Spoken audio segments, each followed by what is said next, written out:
پیارے بچوں، آج میں آپ لوگوں کو ایک بہت اچھی سی کہانی سنانے والی ہوں۔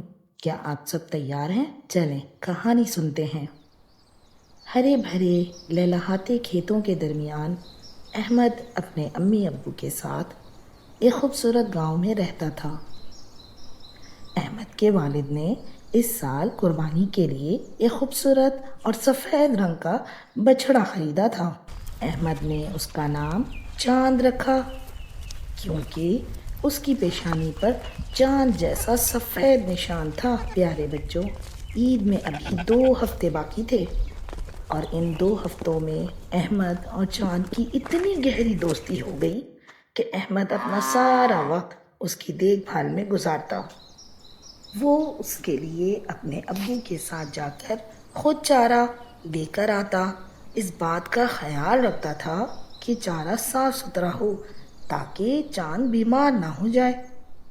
اسے اپنے ہاتھوں سے چارہ کھلاتا، نہلاتا تھا اور شام کو اسے ٹہلانے بھی لے جاتا۔ چاند احمد کی محبت کو محسوس کرتا اور جب احمد اس کے قریب آتا تو وہ اس کے کندھوں پر اپنا سر رکھ دیتا۔ ایک دن احمد کے ایک دوست نے مذاق میں کہا، اتنی محنت کیوں کر رہے ہو؟ آخر اسے ذبح ہی تو ہونا ہے۔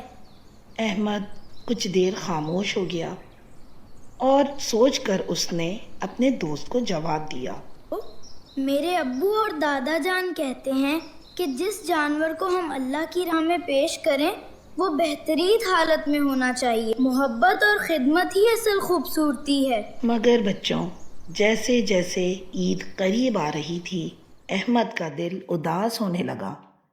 وہ سوچتا تھا کہ جس جانور سے وہ اتنی محبت کرتا ہے اسے کیسے قربان کیا جائے گا۔ عید سے ایک دن پہلے احمد اپنی دادی جان کے پاس گیا اور روتے ہوئے بولا، دادی جان، میں چاند سے بہت محبت کرتا ہوں، کیا ہم اسے قربان کیے بغیر عید نہیں منا سکتے؟ دادی جان نے پیار سے احمد کے سر پر ہاتھ پھیرا اور اسے اپنے پاس بٹھا لیا۔ انہوں نے کہا، بیٹا، قربانی صرف جانور ذبح کرنے کا نام نہیں ہے۔ حضرت ابراہیم علیہ السلام اور حضرت اسماعیل علیہ السلام اللہ کے نبی تھے۔ اللہ نے حضرت ابراہیم کو خواب میں حکم دیا کہ اپنے پیارے بیٹے کو اللہ کی راہ میں قربان کریں، لیکن اللہ نے حضرت اسماعیل علیہ السلام کی جگہ ایک مینڈھا بھیج دیا جسے حضرت ابراہیم نے قربان کیا۔ یہ اس عظیم سنت کی یادگار ہے جس میں حضرت ابراہیم نے اللہ کی رضا کے لیے اپنی سب سے پیاری چیز قربان کرنے کا ارادہ کیا۔ مسلمان بھی اللہ سے یہ وعدہ کرتے ہیں کہ وقت پڑنے پر اپنی عزیز ترین چیز اللہ کی راہ میں قربان کر دیں گے۔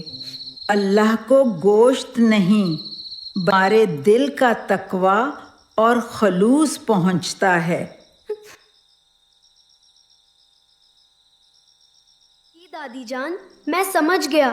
قربانی کا مطلب یہ ہے کہ ہم اپنی پسندیدہ چیز اللہ کے راستے میں دیں۔ احمد کو دادی جان کی بات سمجھ آ گئی۔ اسے احساس ہوا کہ اصل محبت تو اللہ تعالیٰ سے ہونی چاہیے۔ عید کے دن احمد نے خود چاند کو تیار کیا، آخری بار چاند کو اپنے ہاتھوں سے پانی پلایا۔ جب قربانی کا وقت آیا تو اس کی آنکھوں میں آنسو تو تھے، لیکن دل میں ایک سکون تھا کہ وہ اللہ کے حکم کی تعمیل کر رہا ہے، اور خوشی بھی تھی کہ اس نے چاند کو ایک لمحہ بھی تکلیف محسوس نہیں ہونے دی اور اس کی بہترین طریقے سے خدمت کی۔ قربانی کے بعد احمد نے خود اپنے ہاتھوں سے گوشت کے پیکٹ بنائے اور گاؤں کے ان گھروں میں پہنچائے جہاں سال بھر گوشت نہیں پکتا تھا۔